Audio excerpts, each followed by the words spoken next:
Next on the ballot is John Yano.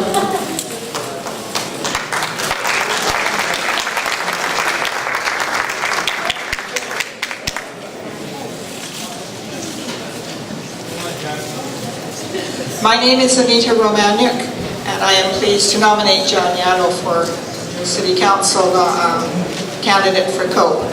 I've known John since 2005 when he volunteered on that campaign and every campaign since.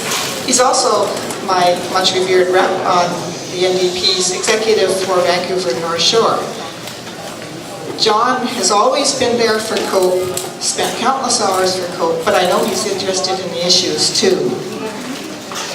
John has been active fighting against the demolition of social housing in the Little Mountain project.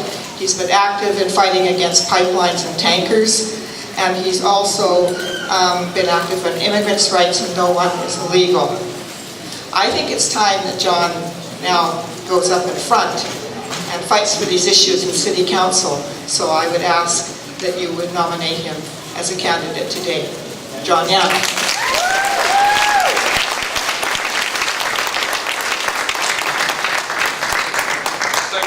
Anita, thank you for your kind words. To begin with, I must acknowledge that we are on the unceded land of the Coast Salish people, including the Musqueam, the Squamish, and the Tsleil-Waututh people. I am extremely grateful that they have been willing to share the great bounty of their traditional territory, and therefore must give thanks. Thank you all for coming and participating in this important decision. With the COPE City Council, I believe I can contribute to making Vancouver a better city for all its citizens. Good government must protect and promote the human rights of its people. Our current governments are failing badly. The record levels of homelessness in Vancouver are Canada's, BC's, and our city's great shame. I will not shrug my shoulders and say nothing can be done. I will lead by example.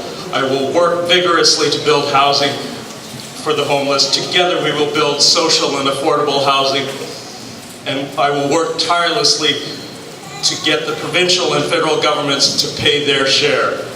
I thank the organizers of the Oppenheimer Tent City.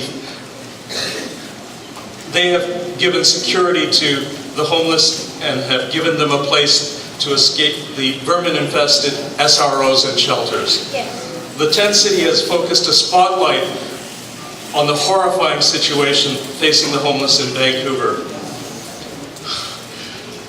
Community gardens, on a completely separate note, are an essential component of livability and sustainability. They must not be used as a tax dodge for land speculators. Concrete steps should have been taken to prevent the destruction of the community gardens along the Arbutus corridor.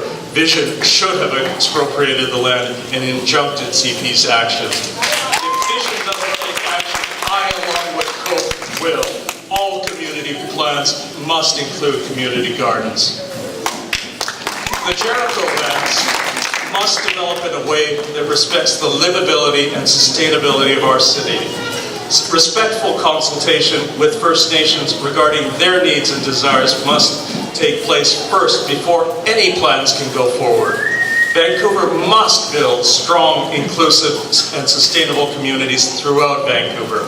This means consulting respectfully with First Nations in all neighborhoods, ensuring that their current and future needs are met, fast-tracking the implementation of our sanctuary city plans, opening the community plans and making sure that space is set aside to serve the needs of its residents, ensuring that seniors can remain in their communities as they age and that their children don't have to commute long distances since they can't find affordable housing for their families in Vancouver, ensuring that people can access services in the languages they understand.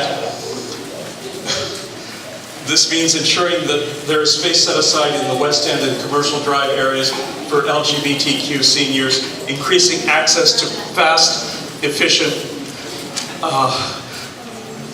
public transit throughout our great city, amongst many other things. That this means that we strive to minimize our environmental impact. Thank you for your kind consideration. Thanks.